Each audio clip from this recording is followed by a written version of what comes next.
Danes se nahajamo v našem centru Delfini, na Tartinijevem trgu 10 v Piranu. Center deluje v bistvu kot stičišče med znanostjo in med občo javnostjo, da lahko zvejo vse o našem delu, o delfinih, zakaj je pomembno, da jih preučujemo.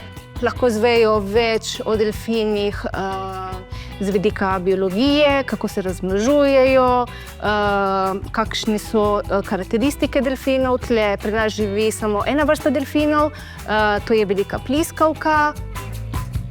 Mimogrede pa lahko malo več tudi ugotovijo, kaj ogroža delfine, predvsem je tle človeški faktor tisti, ki doprinese k nevarnostim, ki jim pretijo.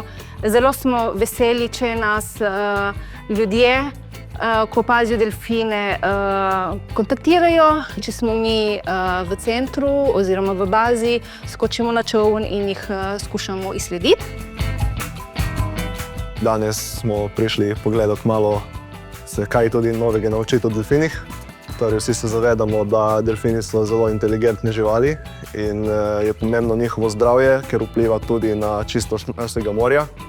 Največji današnji problem je plastika in torej uničevanje morja, ekosistemov. Je dobro, da ohranjamo živali, ki so ne samo pomembne za morje, ampak tudi za ohranitev celotnega ekosistema in drugih vrst, ki živijo v morju.